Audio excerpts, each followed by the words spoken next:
Come fall in love as Madison Opera presents Puccini's La Bohème, a celebrated opera about the lives, loves, and losses of young artists in Bohemian Paris.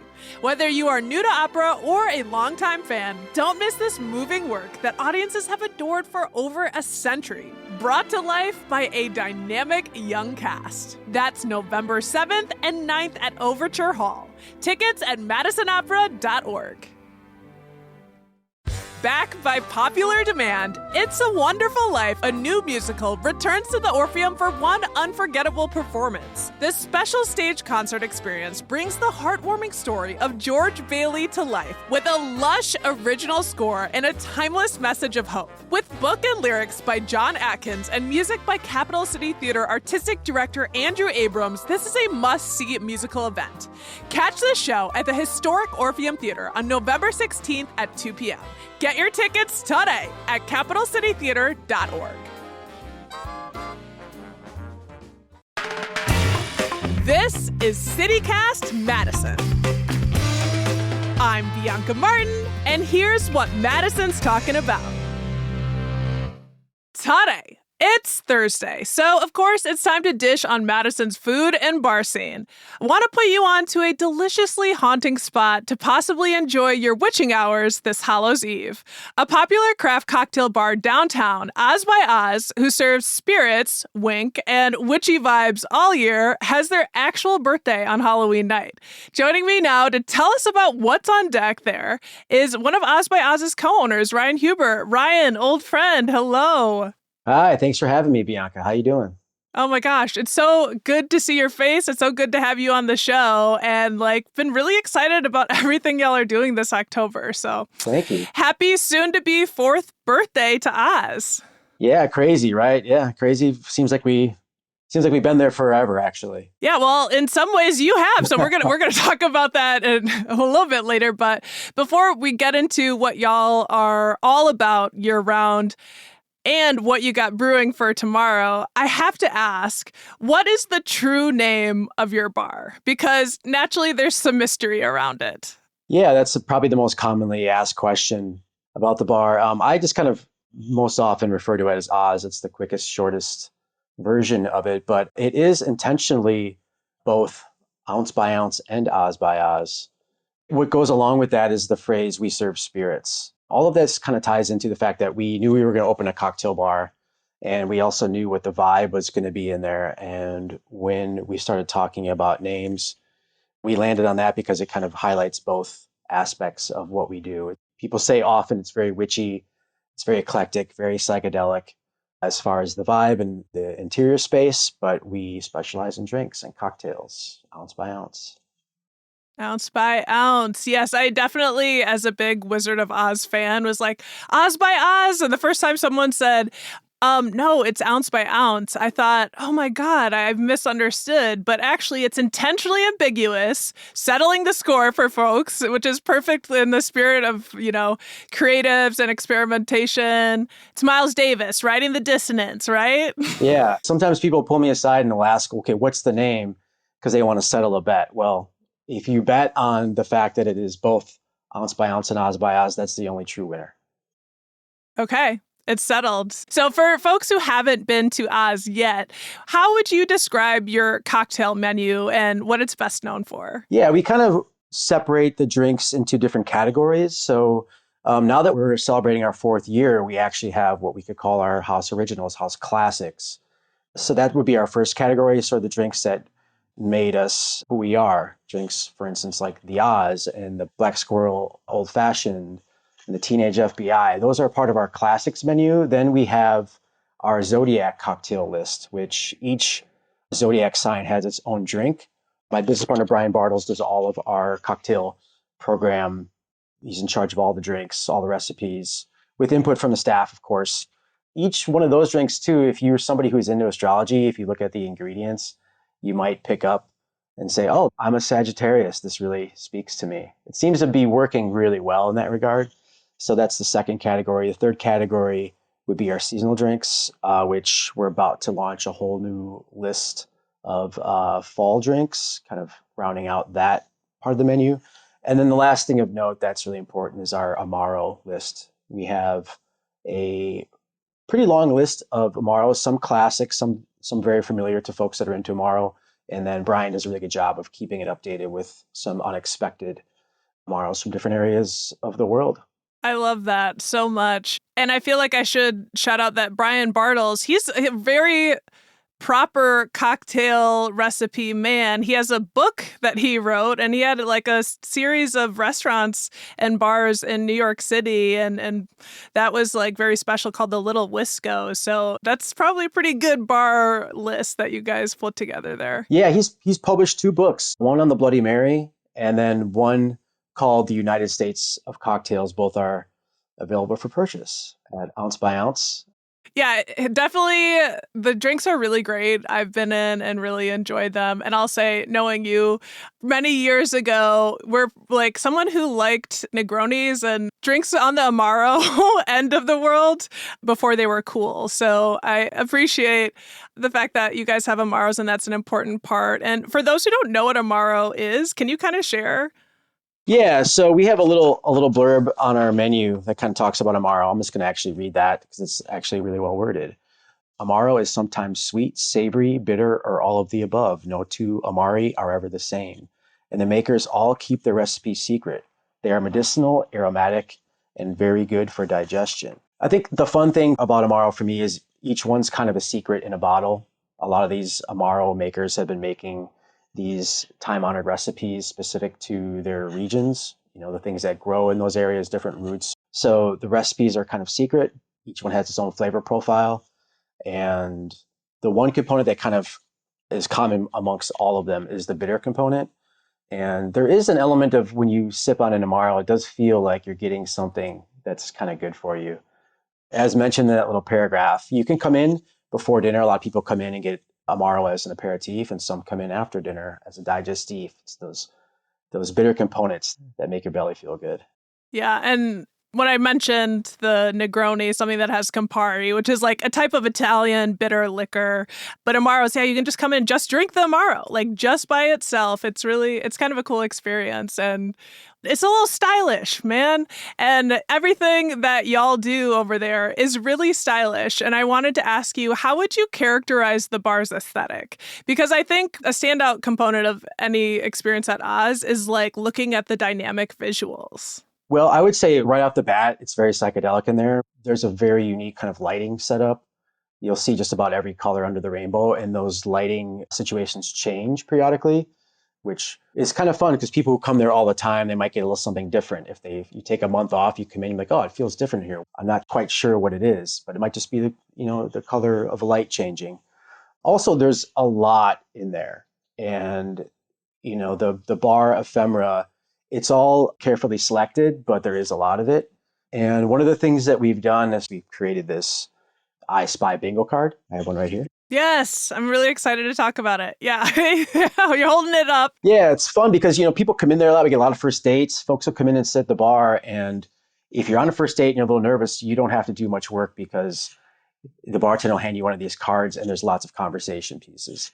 So that said, when you're finding these items on the card, if you get one row for bingo, you get a raffle card. If you get the 4 corners of the card, you get 2 raffle tickets. And if you black out the entire card, you get 5 raffle tickets, which will win you a $50 gift card to Atomic Antiques. I have bought quite a bit of stuff from Atomic Antiques, and that's one of the kind of hallmarks of the space is the collection of oddities and psychedelic knickknacks. The other 2 places I got to mention, because I do get a lot of stuff from them, is Deconstruction. They're great. They always have really cool stuff, not just some knickknacks, but they have actual like building materials I've used quite a bit to build a bar and things like that. And then the Elkhorn Flea Market. There's a lot of flea market finds in there, which, yeah, it's a fun collection for sure. From like fixtures and, different furniture type pieces, and then so much artwork. I know like you've got a Terence Adeyanju, I Am Peeled, big ol' artwork in the corner that I always love. You guys really also highlight and are intentionally trying to have local artists represented as well, right? Yeah, Terrence is actually one of the first people who I reached out to. I bought one of his pieces kind of right away. It was like the first I'm a big fan. The first time I saw his stuff was like, oh my God, I need that. Yeah, his work is incredible. Also kind of speaks to the vibe in there. The piece I bought is very bold. We have a list of local artists. Some were friends of mine, and some of the artists were turned on to me by some of my artist friends. I'd say that the person I have to mention right away is Camille Davis. Camille and I did all of the work on designing our logos and all of our branding packages, but Camille has some really nice pieces, including a very large oil painting that is really a key part of the aesthetic as much as Terrence's piece. We also have some neon artists.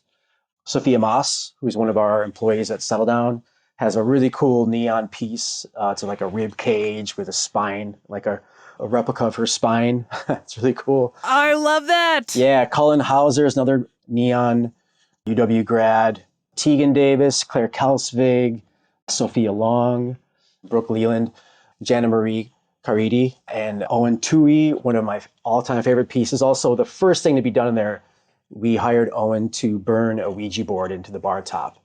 And like the yes and no components, the no has a depiction of plants that grow native to Wisconsin that are poisonous, and the yes side has plants that grow native in Wisconsin that are medicinal. So just a fun little thing there, kind of sinister, but also interesting. I adore that. And part of like getting these different names and the artists and the things that are in this space is, fleshing out this bingo card. You said it was I Spy themed. So you're talking about like literally those I Spy books of our childhood, right? But you're actually in the physical space at Oz and you're looking around for, different objects, and that's what's on the bingo card. Yeah, correct. So I think the toughest one is there's one square, it says 6 cats. Yeah. There are 6 cats of various sizes. But I'm kind of amazed. That's actually one that a couple people found right away. But yeah, some are a little more difficult than others. It's a fun little way to pass time and get a good conversation going with the bartender.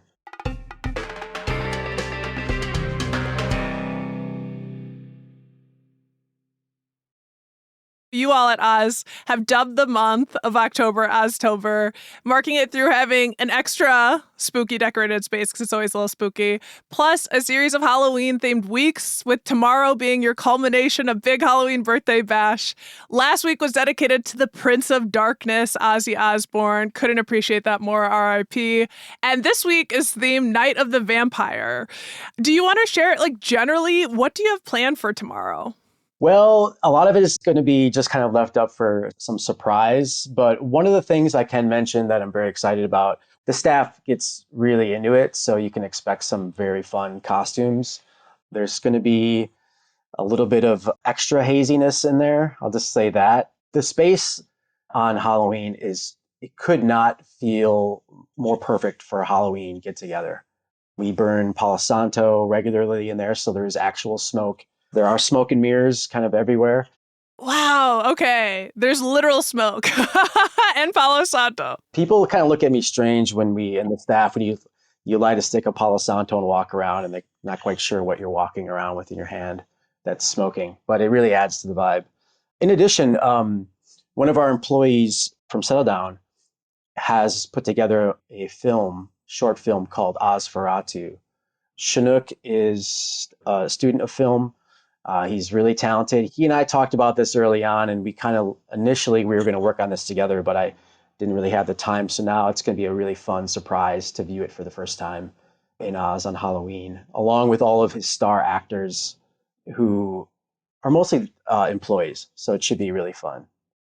I freaked out when I saw that. I couldn't have been more excited that someone has made an indie film, based on Nosferatu, Ozferatu. I mean, it's very clever and it's exciting because I know that you, Ryan, studied fine art at UW and did lots of film production classes. You're a filmy like me, and we've connected on that. But having Chinook be the director and doing this fun thing, you're really putting on, local Madison artists and the next generation to have a space to film their movie and their project. That sounds so fun. Yeah, it's really what makes that bar so much fun is it's a collaborative effort. Brian comes up with some ideas. The staff and Brian get together and riff off of that. And the same thing goes with the space. Like I said, it's a ever evolving space, and that's intentional. You get bored coming in and seeing the same four walls. And what better way to do that than work with local artists who they are often looking for places to display their work. And in the process of finding artists and hanging their work, a lot of other ideas come out of that, whether it's making a short film or a new decorative element or a great way to market the business or a cocktail name, you name it. It's just makes it fun to make it as like a creative artist community inside of the four walls. It makes it fun, and it also connects it to legacy, because there was a nod to it earlier on that you said you feel like you've been there forever, even though it's your fourth birthday for Oz.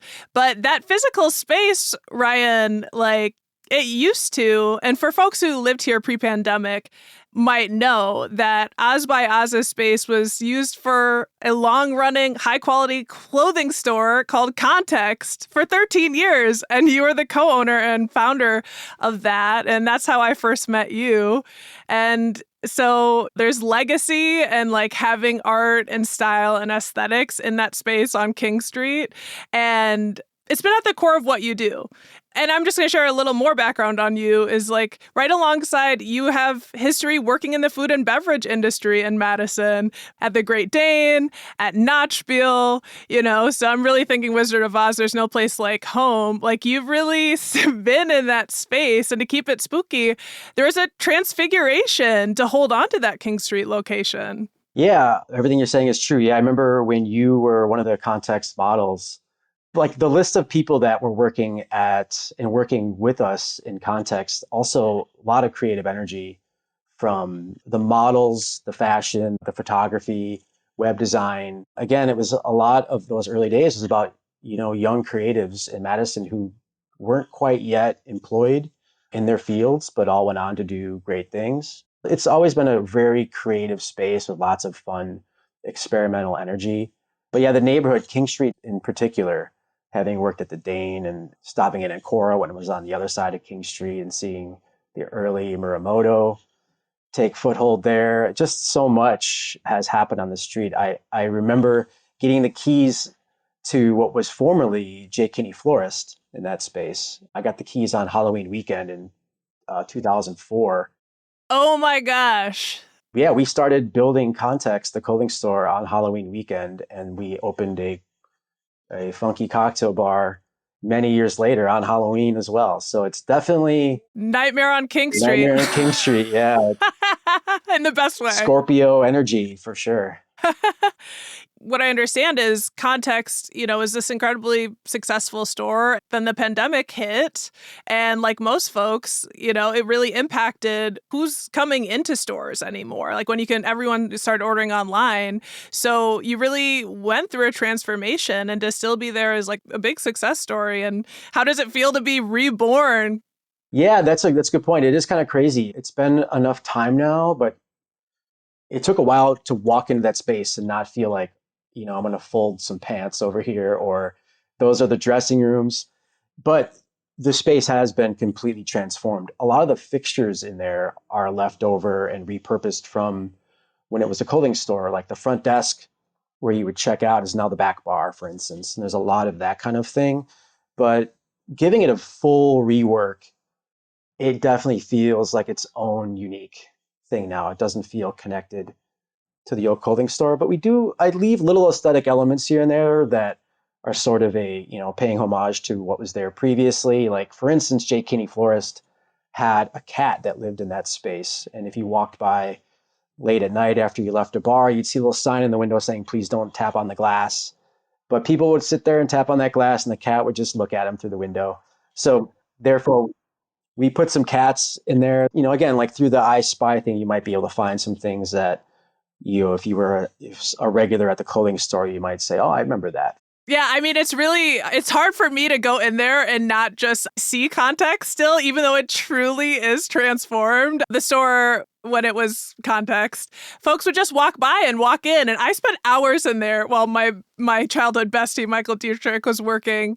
And yeah, it was a really special space. So it's awesome to see that you're still there. And it's dawning on me now that if you got the keys originally on Halloween weekend, like downtown and State Street used to be crazy with Freak Fest. What was that like? Well, I remember spending Halloween. I don't remember what day of the week. I want to say it was like a Friday or Saturday, but I remember getting in there. We had the windows all papered up, so I couldn't quite see entirely out the windows. But I was in there pretty late because we were trying to hustle to get open by December, so we had a lot of work to do. And I was in there kind of with a hammer and a screwdriver, but I was peeling like a big board off of a structure. And again, this was like maybe 11:30, maybe midnight, and one of the boards like popped off and hit me right in the lip, and I just saw blood squirt out of my face. And at the same time, I remember hearing all of this ruckus outside because this was one of the years where the Freak Fest on State Street had some bad stuff going down. So I left the shop because the store didn't have any first aid. There was rubble everywhere. There wasn't a mirror. I didn't know what I had just done to my face. So I ran up to the Great Dane where I used to work. They let me use their first aid to kind of patch myself up because I was like, there's no way I'm going to the ER on Halloween while there's this Freak Fest chaos going on. I was just imagining myself, in a waiting room full of bloody clowns and nurses in costume. But yeah, that was a memorable experience to kind of start that journey, if you will. It's kind of hilarious, and I appreciate you telling this story because Freak Fest was pure chaos, chaotic energy, like insanity, and like sounds like a real beginning of a horror film. And since you used to make horror films with your friends, and now the legacy is carrying on with Chinook and his Osferatu, like it feels a little full circle that y'all are creating controlled chaos and spookiness in Oz by Oz, and folks can come like celebrate that and note there's like a lot of lore to that location, even before before the florist, Like I said, I've been in there since, 2004. Before it was Jay Kinney, it was a place called Snappy's Place, which I kind of mentioned, you guys could do a whole episode on just King Street and the red light district days. But Snappy's Place was one of those places. I don't want to go too into it now, but I know you could buy cigars and bet on horses there, apparently. When we opened the clothing store, a couple older guys came in and told me that they bought their first Playboy magazine at Snappy's, and they bet on horses and smoked cigars. Oh, you're a carrier of lore. We do have to have a conversation about King Street and that area being a red light district. We should. Because that history, it is really cool to know that there are layers here. There are layers. And, for those who don't know, you're a co-owner of Oz by Oz, also co-owner of the sister restaurant that shares the atrium right there in that building, Settle Down Tavern, as well as a co-owner of the Turnkey Supper Club on East Washington. So I think all of your spaces have a really stylized and local to Madison and Wisconsin concepts, and they're distinct from each other, so folks should definitely check out those restaurants as well. But before I let you go, what are you most excited about for this Halloween celebration, and maybe what you want folks to take away from their visit during this Oztober? Thanks for asking, and again, thank you for having me. But I think overall, I just love Halloween. It's one of my only holidays I really truly enjoy, just because of the bizarre nature of it. When you leave the house, you go to do your usual routines and everything's a little different. The bank teller might be, dressed like a goblin, or you go to Walgreens to get some gum and someone's dressed like Frankenstein. I just love all that. But even more so when folks come to Oz on Halloween in costume and are really engaging with the space and really coming out and showing whatever their costume or whatever it is they're into. That's where I take the most pleasure, is seeing people in the space, interacting with the staff, enjoying the music. It's really what it's all about. It's like hosting a party, and there's no party better than a Halloween party, in my opinion. There's not. And just want to say, appreciate that y'all have witchy, paranormal, extra, Oz dust vibes all year. Yeah. But tomorrow's going to be really special, and just wishing you the best time, and appreciate you telling us about Oztober and Oz by Oz's origins and what y'all are all about. Thank you. Thanks for having me. I really appreciate it. Always good talking to you. That's Ryan Huber, co-owner of Oz by Oz downtown on King Street, as well as the co-owner of Settle Down Tavern and Turnkey Supper Club.